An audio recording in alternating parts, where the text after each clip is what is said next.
In 1634, a cloistered nun wrote down exactly what would happen to our world. Then she died.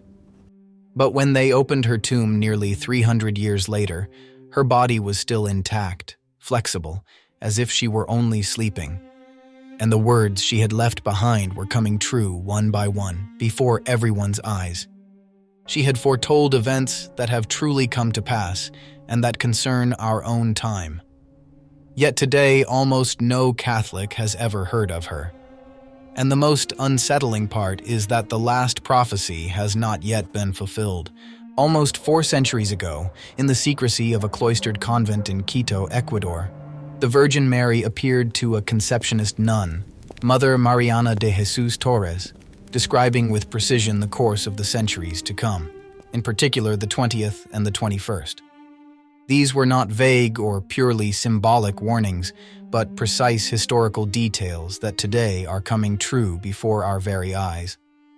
To understand the reliability of these revelations, one need only look at a specific prophecy made in December of 1634. The Virgin foretold that a single pope would proclaim, at the same time, the dogma of the Immaculate Conception and that of papal infallibility, and that this same pontiff would later be made a prisoner within the Vatican. This came true to the letter in the 19th century with Pope Pius IX, centuries after the death of the seer. This historical event shows that the messages left at Quito deserve serious and careful analysis, especially with regard to the detailed description of the spiritual and moral crisis we are living through today.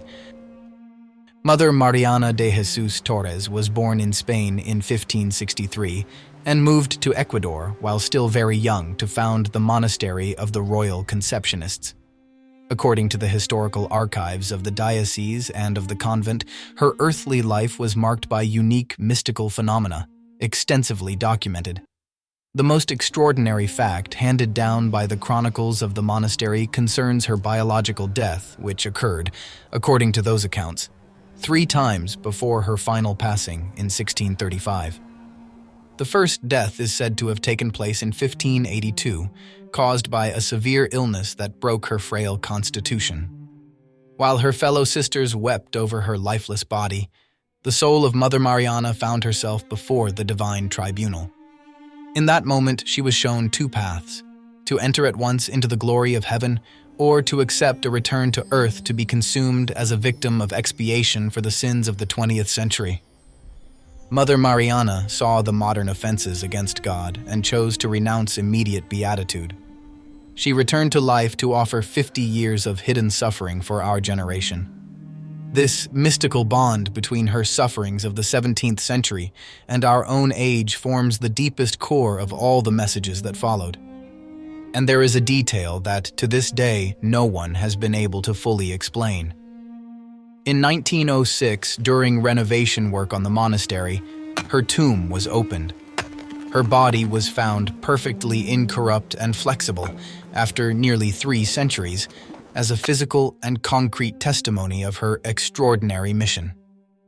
In the apparitions that followed, the Virgin presented herself under the title of Our Lady of Good Success, explaining that the term good success refers to the good outcome, that is, the final triumph of the faith after a period of profound darkness. The details concerning our age are recorded in the manuscripts kept at Quito. According to those accounts, the Virgin is said to have announced, in the 19th century, toward its end, and during much of the 20th century, various heresies will be spread.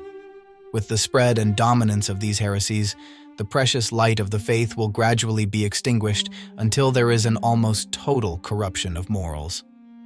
The tradition of the monastery relates that the Virgin described the impact of this moral decline on the daily life of people, especially on the young and on families, with these words: "In these unhappy times there will be a flaunted lust that will keep people in sin and will conquer countless frivolous souls who will be lost.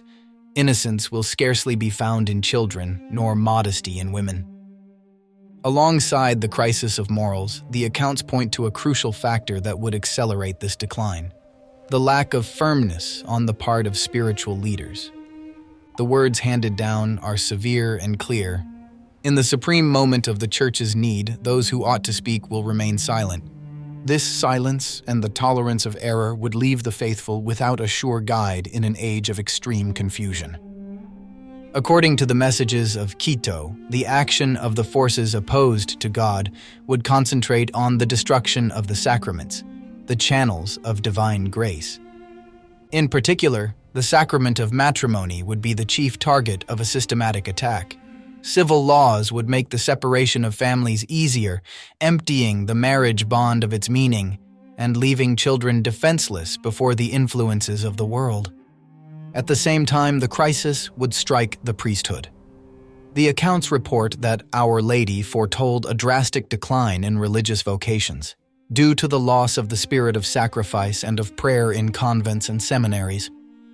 The secular clergy would neglect their sacred duties, allowing souls to drift away from confession and the Eucharist. Without confessors oriented toward the truth, many people would lose the very notion of sin, sliding into spiritual indifference.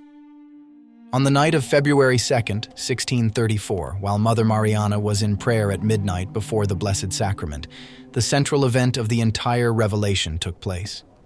Suddenly, the sanctuary lamp, which burned constantly before the tabernacle, went out entirely, leaving the church in total darkness. And as the nun, alone in the dark, sought to understand the meaning of that sign, the Virgin Mary appeared to her. She told her that the extinguishing of that lamp was a message about the state of the church in the centuries to come. And she revealed to her 5 precise reasons why that light would go out. The first was already enough to freeze the blood. The first reason was the spread of the heresies that would extinguish the light of the faith in souls, making the truth invisible to many. The second concerned the crisis within the religious communities, where the spirit of penance and the fervor of prayer would be replaced by indifference and by conformity to the worldly spirit. The third, and here the Virgin was explicit, represented an atmosphere of impurity that would envelop the entire world, a constant influence aimed especially against children and the young, to deprive them of grace and make it nearly impossible to preserve purity.